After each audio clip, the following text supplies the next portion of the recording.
Welcome to the Fail Forward podcast. The purpose of this podcast is change the negative stigma around failure into a positive.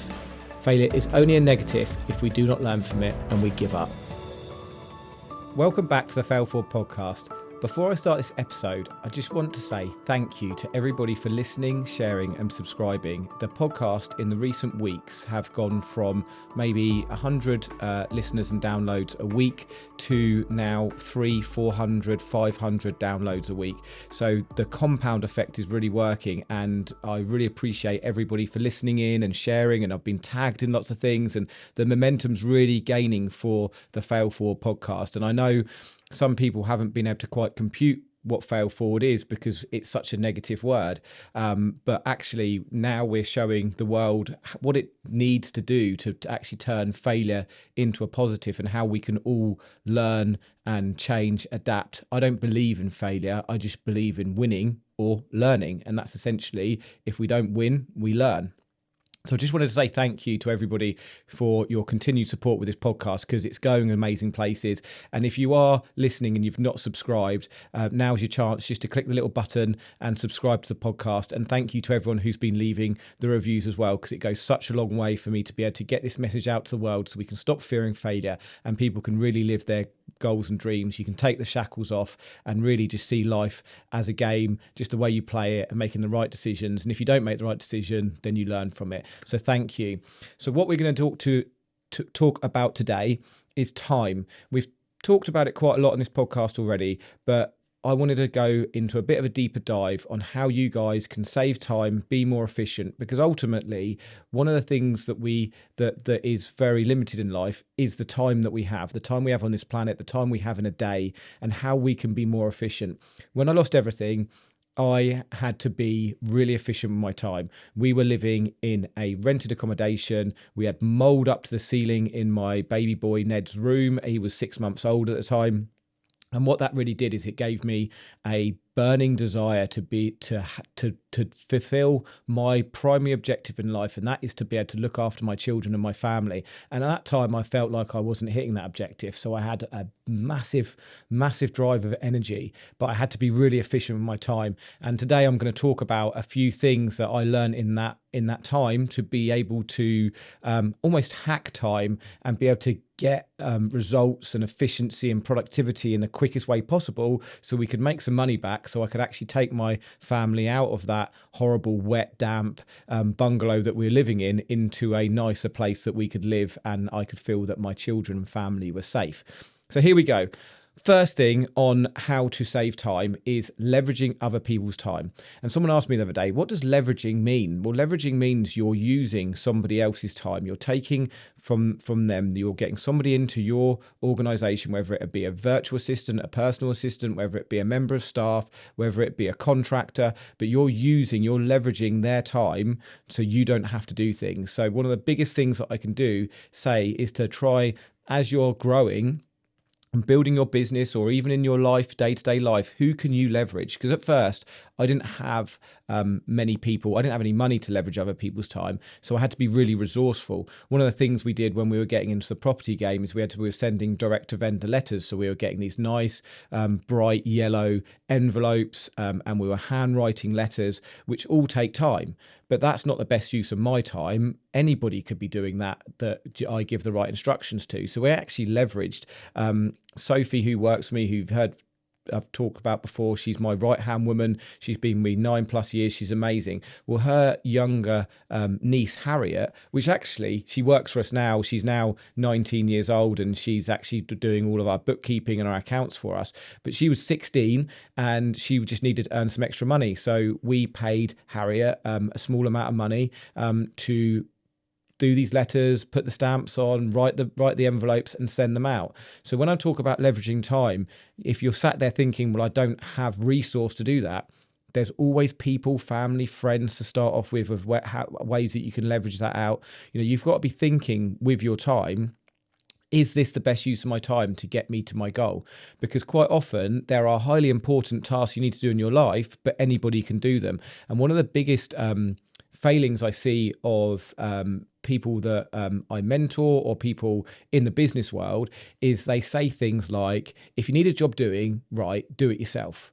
or, well, if I'm going to do something, I need to do it. And it's quite restricting when you have those different thoughts, because if you think that you've got to do every single task, then you're going to end up being very, very busy, not having enough time, and not being able to focus on some of the higher income generating tasks. Like if I was spending days filling in envelopes and sending them off, then that would have stopped me from going and doing viewings on houses, making offers on houses, finding investors, and things that are higher value tasks. Like sending those letters are still very important because we needed to get the leads in, but it wasn't necessarily needed by me. So my first tip on saving time is try and leverage other people's time. And as your business grows, you're going to have to go to new levels, and those new levels are sometimes on your leadership and management of people, because having a one-man band business can, if that's what you want in life, that can be very rewarding, but you're not going to be able to create a life where you're not in your business every day, because you are going to be the center point of it. So the more that you can leverage other people's time, the more that you can, even for me now, we are employing more and more people. We are in uncharted territories. I've not employed as many people across 4 businesses that we run as to date. And some days it feels scary and some days it feels exciting. And I think that kind of feeling of scared and excitement is they're quite similar feelings. But it's all part of the journey of my growth as a leader to be employing more people, because ultimately I cannot be in every place at every time between all the businesses. So my first tip to getting more time is leverage other people's time. And that then moves on to valuing your time. The more you can value your time, the more that it will make it easier for you to be able to outsource and leverage other people's time. And what I mean by this is that if you can work out what your hourly rate is, and then work out what it is. And if you're sat here thinking, well, my hourly rate's quite low because I'm not paying myself a lot of money because I'm in startup phase, or you're not paying yourself a lot of money for whatever X reason, then think about the amount of money that you want to be earning. So if you want to be earning, say, £10,000 a month in your bank, I think everybody would say £10,000 in your bank every month would be fantastic. Work out then what that is in a week. So £2,500 in a week, and then share that by 40 hours. Or 30 hours, or however many hours in a week you intend to work. And then you'll get out of the back of that a figure. So that might be £100 an hour, £200 an hour, £50 an hour.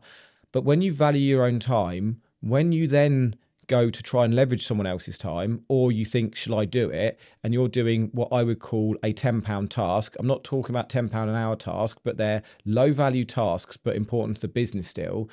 Then when you're thinking that you want to earn £10,000 a month, and that works out to be, I don't know the maths, so someone will be able to work it out and send it to me, but say that's £150 an hour, you can then sit there and go, is filling in yellow envelopes to send out to people the best use of my time? No, it's not, because you're valuing your time. So then you find somebody that it will work, and you can leverage that. So once you start valuing your time, the first tip of leveraging other people's time becomes a lot easier. Now, the next tip will help, and it's these 3 all together. When you write a list, and I used to do this before the business went under, I used to write lists. Every Sunday, I'd write a list with about 100 things on it. Monday morning would come, I'd look at the list and I'd instantly be overwhelmed.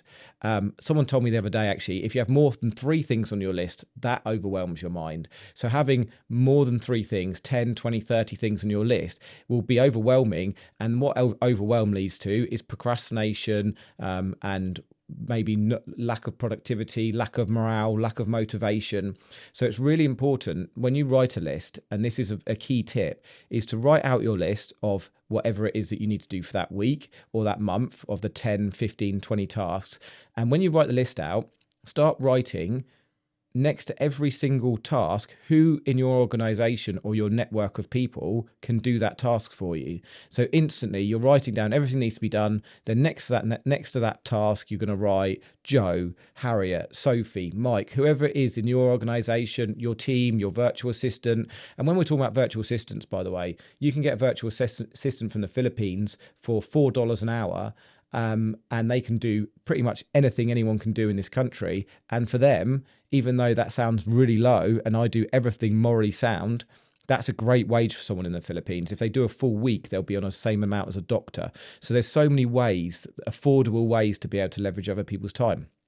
So going back to the list, you're going to write and then rewrite your list with all the things that have got your name next to it, which hopefully are going to be 3 or 4 things, and they're higher income generating tasks. They're the really high value things that are going to get you to where you want to get to. And quite often they're the most challenging things because they need to be done by you. So it's very easy when you've got a list of 20 things for your mind to concentrate on the easier tasks. It feels rewarding to tick something off. Then the 3 tasks that are left over are the tasks that are actually going to get you to where you want to get to.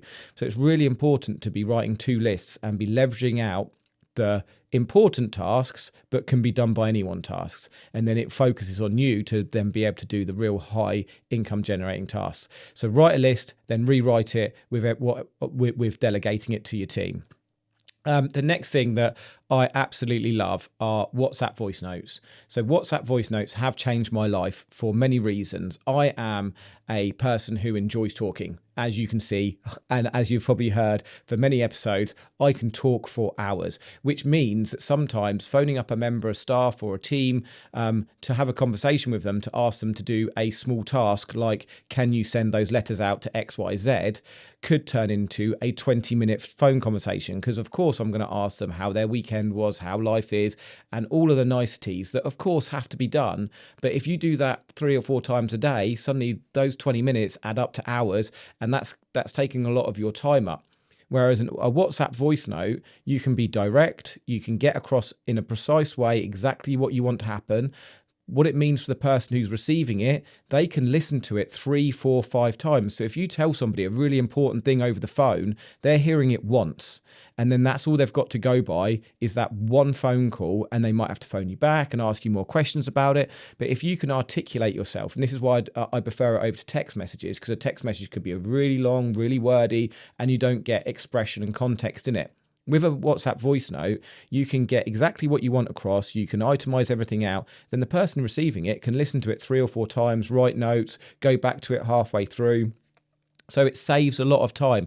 Like, don't get me wrong, I still want to have a good relationship and connection with my team. I want to know whether they've had a good weekend. I want to know how they are and if everything's okay. But that can happen on one phone call, or it can happen in a team meeting. It doesn't need to happen every single phone call. Hi, how are you? Same thing over and over again. It is just a case of, this is what needs to be done. Can you get it done? Thank you.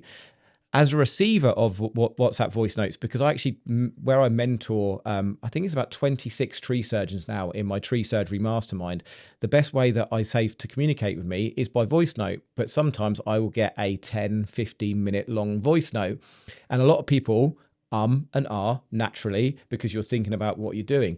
And one of the greatest things I've discovered recently is that you can actually now listen to it at times 1.5, times 1.75, and times 2. So you can turn a 10-minute voice note into a 5-minute voice note. Now, sometimes you have to slow it down if there's some important information being told, but it just means that you're speeding up the process again, and it actually just completely filters out all the ums and ahs when you're speeding it up. So there's some really efficient ways of using WhatsApp voice note. So if you're not using it already, start using it, because I can guarantee you it will save you time.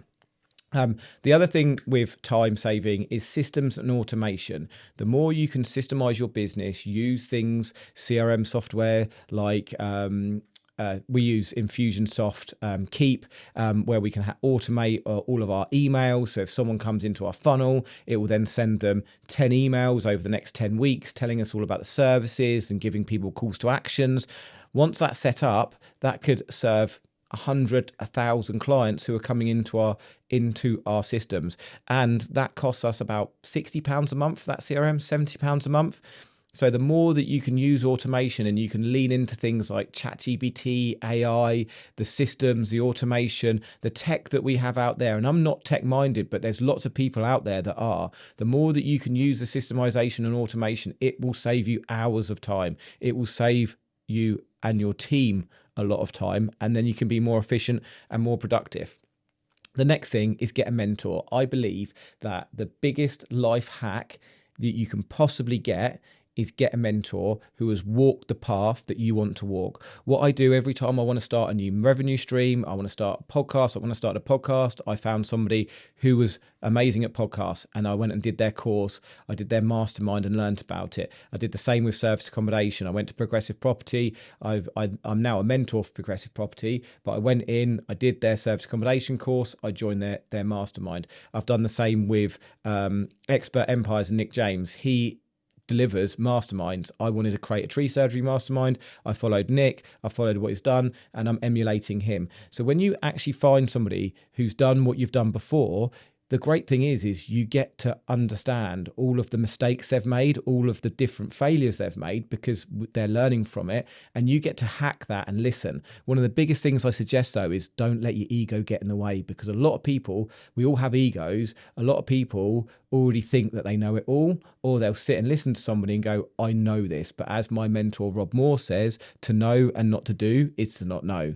So it's really important to, when you go to courses, when you go and when you find a mentor and you learn, is to really lean into the learning and really understand where the learning is coming from. But my biggest caveat is because there's a lot of people out in the self-development world, always follow people that are creating the business or have created the business that you want, or the revenue stream that you want. Hence why I have the tree surgery mastermind. You know, people, I have a successful tree surgery business. People want to have a successful tree surgery business. So people come on and I give them the blueprint of what I've done over the last 15 years in the tree surgery world. Yes, it's still going to take, you're still going to have to work hard. You're still going to have to implement everything. It might take 3-4 years, but that's better than 15 years. You know, you could hack 10 years off of your life by finding a mentor or a mastermind or a course that's going to teach you all of the good bits and also all of the things that didn't go so right. So you can really hack time.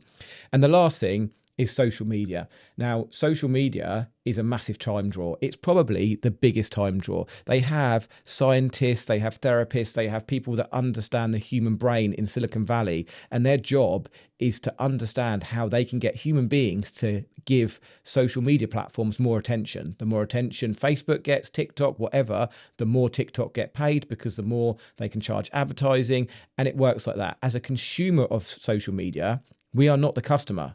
We are part of the system of how they make money. So understanding that social media can be a time draw can really, really help.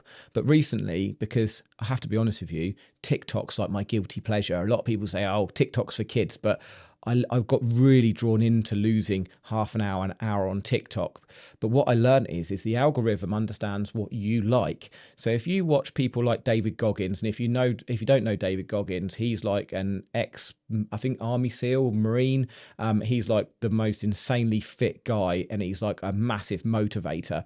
And if you start watching people like that, which I have done, I just get lots of David Goggins videos, and all his videos are like, basically, put your phone down, get out and exercise, you know, do it. There's no excuse. It's all in the mind. You can win. When you start watching that, you soon put your phone down. So my biggest tip is if you are a consumer of social media, start following really motivated, positive people, because before you know it, you'll be putting your phone down and you won't be on your phone, because it will motivate you so much that you'll go out and do it. If you look at trash, you'll get trash in front of you. But don't be a consumer, be a producer. Start producing content, start putting it out there, but be less of a consumer, because you can lose hours on social media. Consume Fail Forward podcast, but you know, stay off social media. But so that's mainly all of my time hack tips, which I used in that first year and still use now. But that got me a lot of time back, so we could then build the businesses, we could buy a family home again and get my family out of that really wet, damp bungalow. So those are my time hacks. I really love hearing, and we've had lots of people messaging me about different episodes. I'd love to hear what your time hacks are, because I'm always looking to improve. So if you've enjoyed this episode, please like, share, and tell the world about Fail Forward. Thanks all.